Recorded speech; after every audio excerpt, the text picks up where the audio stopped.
के बारे में तो मैंने हमेशा कहा है, दिल्ली एक प्रकार की हमारी एक एडिशनल ऐसा पॉइंट है जहाँ मैं हरियाणा का लगभग 1/3 हिस्सा दिल्ली और गुड़गांव से ही करता हूँ। तो जब भी मेरे आसपास के कार्यक्रम होते हैं तब मैं दिल्ली या गुड़गांव जरूर आता हूँ। और ये रूटीन का विषय दिल्ली आना ऐसा कोई विषय नहीं है।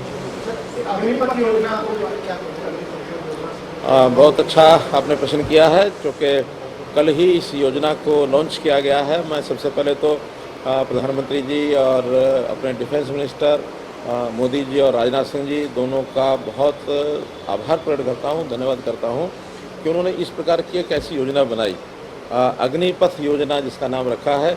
और इसमें अपने देश के जो यंग एकदम ऐसे युवक जो 17.5 साल से 21 साल के युवकों को एक मौका मिलेगा जो आकर के अपनी ट्रेनिंग कराएंगे, अनुशासन का पाठ उनको पढ़ाया जाएगा और उसमें से कुछ समय देश की रक्षा सुरक्षा के लिए वो काम करेंगे। 4 साल के पीरियड की योजना है और इस 4 साल के बाद भी उनमें से जो वॉलंटरली अपने आप को रजिस्टर करेंगे कि उनको आर्मी में भर्ती होना है, डिफेंस फोर्स में भर्ती होना है, तो 25% उनमें से ये कोटा भी रखा है कि वो भर्ती हो सकेंगे। बाकी जो 75% हैं वो अपने अपने प्रदेशों में जा कर के और अन्य जो अवसर हैं उनको मिलने वाले, चाहे अपना व्यवसाय करें, चाहे सरकारी नौकरी में जाएं, चाहे और कोई काम करेंगे, वो जाके कर सकेंगे। हरियाणा सरकार के नाते हमने एक योजना बनाई है कि वो 75% जो युवक वापस वहाँ से लौटेंगे तो उनको हम उनकी प्लेसमेंट में जो वरीयता देंगे, प्राथमिकता देंगे। और इसकी योजना हम अभी बनाने वाले हैं, लेकिन उनके युवाओं के एक प्रकार से अनुशासनबद्ध तरीके से, एक देशभक्ति की भावना से ओतप्रोत होकर के आएंगे। शारीरिक दृष्टि से भी वो एक प्रकार से उनका जो बलशाली और उनकी जो कर्मठता एक प्रकार से बनेगी उस ट्रेनिंग में, तो उनको भी आगे बढ़ने का बहुत एक अवसर मिलेगा। सरकार आपकी है उस तरह से ही आपने तुरंत रिएक्ट किया और ये ऑफर किया कि हरियाणा में जो 75% बच जाएंगे, कौन कौन से ऐसे विभाग है, जैसे आपने कहा कि हाईली स्किल्ड होंगे, फिजिकली बिल्ड होंगे, वो हरियाणा के किस तरह से काम आएंगे। और मुझे लगता है शायद हरियाणा पहला राज्य होगा जो स्कीम की योजना के बाद अपनी तरफ से इसे ऐलान करता है। देखिए, हरियाणा के लिहाज से आर्मी में हरियाणा के सबसे ज़्यादा लोग होते हैं, हरियाणा के युवाओं के लिहाज से कितनी अच्छी योजना है? देखिए, बहुत अच्छी योजना है, क्योंकि अभी इसमें पूरे देश भर की योजना है। पहले साल में 46,000 युवाओं को भर्ती उन्होंने करना है, फिर हर साल इसकी संख्या बढ़ती जाएगी। लेकिन ये सब कोई एक प्रदेश से होंगे, ऐसे नहीं सारे देश से होंगे।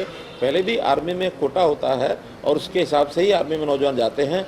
जिन प्रदेशों से कम जाते हैं उसको फिर दूसरे प्रदेशों को ऑफर किया जाता है। वापस जो लौटेंगे उनको सरकारी नौकरियों में हर जगह प्राथमिकता देंगे।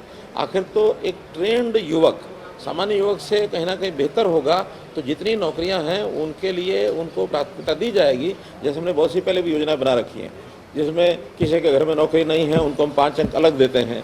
तो इसी प्रकार की योजना इन युवकों को प्राथमिकता देने के लिए बनाएंगे, ताकि ज़्यादा ज़्यादा ये युवक आएँ और नए जो युवक हैं वो उसी रूटीन में, क्योंकि हर 4 साल बाद बल्कि हर साल लोग जाएंगे, तो ज़्यादा नौजवान उसमें से होकर के वापस आते हैं और अपनी जो हरियाणा की सर्विस में वो भर्ती होते हैं और हरियाणा की सेवा करते हैं या फिर अपने काम में भी लगते हैं।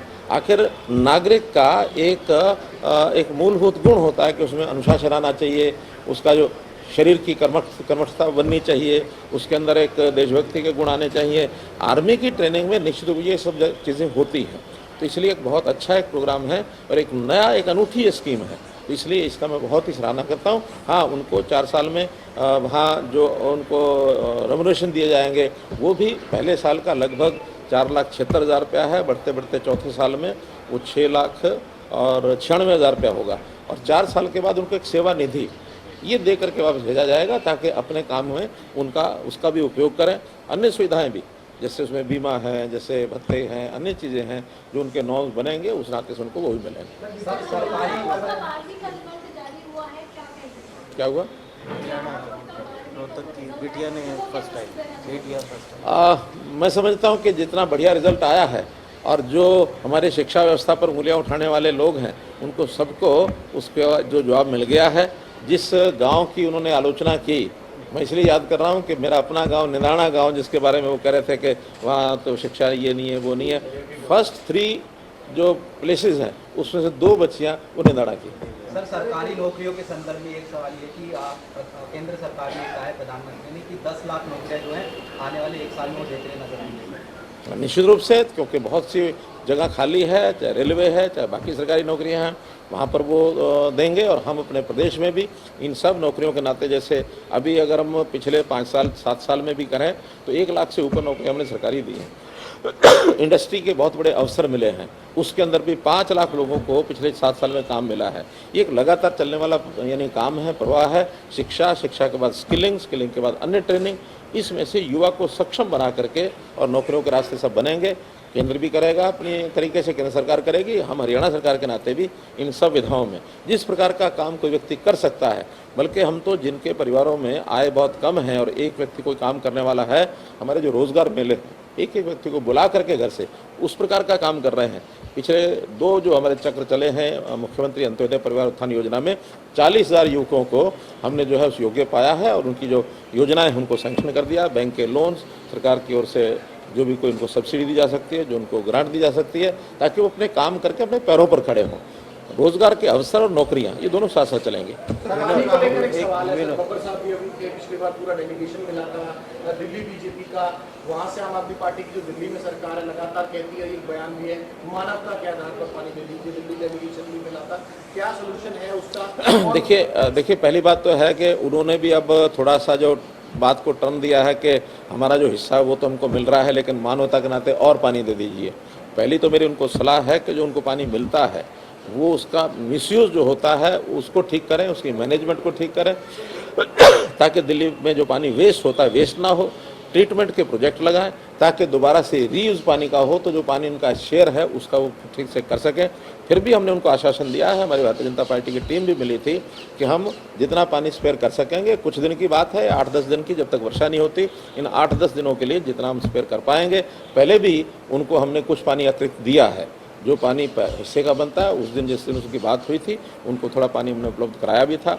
और भी जितना हम, क्योंकि मानवता की जब बात आ जाती है तो पानी पीने के लिए तो सबको मिलना चाहिए, वो हरियाणा को भी मिलना चाहिए, वो दिल्ली को भी मिलना चाहिए।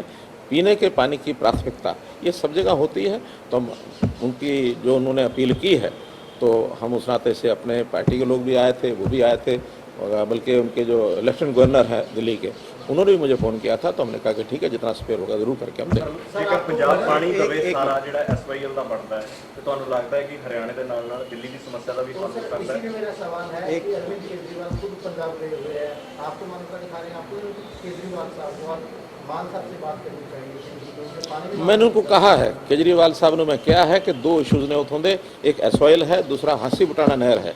SYL का मामला थोड़ा जिहा पेचीदा सुप्रीम कोर्ट तक गया है। साडा अधिकार बनता है पूरा, सानू मिलना चाहिए है, उन्होंने सरेंडर करना चाहिए। सुप्रीम कोर्ट को कहना चाहिए है कि सुप्रीम कोर्ट साढ़े आके फैसला करके और SYL नहर बनावे। लेकिन दूसरा इशू है हांसी बुटाना नहर। हांसी बुटाना नहर साड़ी बनी है, केवल एक कट लगा के उसका हिस्सा जो साड़ा पानी, साड़ा अपना पानी है, उस पानी में असीं थोड़ा डाइवर्ट करना चाहते हैं। अगर वो भी मिल जाए तो 1000 क्यूसेक पानी साड़ा अपना पानी जो भाखड़ा जो लिंक नहर है उस थोड़ा असीं लैके और असीं दक्षिण हरियाणा भी पानी भेज सकते हैं। और जो बचेगा तो थोड़ा बहुत अगर जरूरत हैगी, फिर भावें हरियाणा की जरूरत हो, भावें दिल्ली की जरूरत हो, बड़े आसानी नाल पूरी हो सकती है।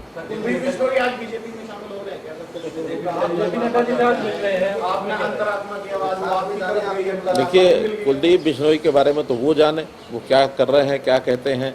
ये ठीक है, हमारी उनकी मीटिंग्स हुई हैं, उनकी सद्भावना भारतीय जनता पार्टी में शामिल होने के मन में उनके विचार भी हैं। मेरी ऐसी कोई इस समय कोई मुलाकात के कोई योजना ऐसी उनका नहीं है। वो जब भी करना चाहेंगे स्वागत है उनका, द्वार खोला। एक मिनट जी, नड्डा जी क्योंकि राष्ट्रीय अध्यक्ष है हमारे, तो बहुत बार हम अपने पार्टी के कार्यक्रमों के नाते से उनसे मिलते रहते हैं। आगामी कुछ कार्यक्रमों के नाते राष्ट्रीय कार्य समिति है, प्रदेश कार्य समिति है, कुछ मुद्दे हमारे ऐसे हैं जिनकी चर्चा मैं राष्ट्रीय अध्यक्ष जी से करूँगा। दो राज्यसभा चुनावों का गणित था, उसमें आप बड़े साइलेंटली रहे, लेकिन जो नंबर भी नहीं थे उसमें एक तरह से लगा कि भाई बीजेपी और बीजेपी सरकार का जो होल्ड है वो नंबर भी आप लोगों ने काम करके दिखाया। कैसे जितना बता सकते हो उतना कैसे पॉसिबल? नहीं, बस सब कुछ बता सकता हूँ। मैंने कभी भी कोई भी बात ऑफ द रिकॉर्ड नहीं की है, सब ऑन द रिकॉर्ड करता हूँ। एक सीट जिसकी हमारी स्पष्ट जीत होनी थी वो स्पष्ट जीत हुई है। दूसरी सीट के लिए क्योंकि इंडिपेंडेंट कैंडिडेट हैं, उन्होंने हमने उनको सपोर्ट किया, जेजेपी ने सपोर्ट किया, इंडिपेंडेंस ने सपोर्ट किया, जो एक एक पार्टी के 2 हमारे MLA हैं उन्होंने भी सपोर्ट किया। अंतर 1-2 वोटों का था, उनके प्रयत्न सारे हुए, कुछ लोग हमसे भी मिले, तो उन्होंने कहा कि नहीं, देश में भारतीय जनता पार्टी की मोदी जी के नेतृत्व में जो सरकार चल रही है हमारी उसमें आस्था है, और आपका अगर एक मेंबर ज़्यादा बढ़ता है तो हम चाहेंगे, अब ये अलग बात है कि वो कौन कौन थे, ये बात तो रणनीति का विषय है, लेकिन जैसे पता है कि एक तो स्पष्ट होकर के आ गए और एक व्यक्ति जो कांग्रेस का एमएलए है वो कौन है, वो कांग्रेस की पार्टी के लोग अच्छी प्रकार उसको पहचान सकते हैं, क्योंकि जो ऑथराइज्ड एजेंट होता है वही हर वोट को देखता है। कांग्रेस के वोटों को देखने का काम कांग्रेस पार्टी के ऑथराइज्ड एजेंट बंसल, उनके जो प्रभारी का नाम विवेक बंसल जी का था, तो विवेक बंसल जी ने ज़रूर देखा होगा, उन्होंने चर्चा की होगी, वो कौन शख्स हैं, उनको वो एक्शन लेंगे, हम उनका धन्यवाद करेंगे। सर, एक कांग्रेस को लेकर सर एक राहुल गांधी की ईडी की पेशी हो रही है। देखिए, गलती होती है, उन्होंने गलती की, उनको नुकसान हुआ, हमको लाभ हुआ। अब ये भुगते कौन और अंजाय कौन करे, ये आपको ही पता है, हमको ही पता है। सर, राहुल गांधी की ईडी के समक्ष पेशी हो रही है, कांग्रेस कह रही है कि विपक्ष की आवाज दबाने की कोशिश। राजनीतिक प्रतिशोध, सांसदों का भी थोड़ा सा कोई प्रतिशोध नहीं है। आखिर ये विषय आज से नहीं, कितने समय से सीबीआई में भी, सीआईडी भी कर रही है इसके ऊपर जांच, सुप्रीम कोर्ट भी इस पर जांच कर रहा है। आखिर ये जो एसोसिएटेड क्या लिमिटेड एजेएल का मुद्दा आज का नहीं है, ये बहुत पुराना मुद्दा है और उस पुराने मुद्दे में इन लोगों ने पैसे का दुरुपयोग किया है, दुरुपयोग करके एजेएल को सहायता की है। सरकारी धन का पैसा और किसी एक पार्टी के या एजेएल के काम आए, ये कभी भी होता नहीं है, इन्होंने उसका दुरुपयोग किया है। अब ईडी देखेगी कि उसका मिसयूज हुआ है नहीं हुआ है। हर एक एजेंसी को अपने तौर पर जांच करने का अधिकार है, वो जांच करेंगे, जांच करने के बाद दोषी पाए जाएंगे कि नहीं पाए जाएंगे, ईडी फैसला करेंगे। प्रदर्शन और प्रदर्शन को रोकने का जो तरीका है सर, उस पे सवाल उठ रहे हैं कि सांसद भी सड़कों पे हैं और धक्का मुक्की सी माहौल बना हुआ है या ऐसी क्या। तो ये कांग्रेस को पूछना चाहिए नहीं क्यों कर रहे हैं। आप उनसे पूछिए, मुलाकात पार्टी हाईकमान की नवनिर्वाचित जो सांसद हैं उनके साथ भी तो मुलाकात रहेगी। वो अपने अपने तरीके से करेंगे। देखिए, हर किसी को होता है भी कटसी कॉल के नाते सब जाएंगे, तो उसमें चाहे पार्टी के हमारे सांसद है, चाहे इंडिपेंडेंट सांसद है, कटसी कॉल के नाते से सभी जगह जाएंगे, जाना ही चाहिए।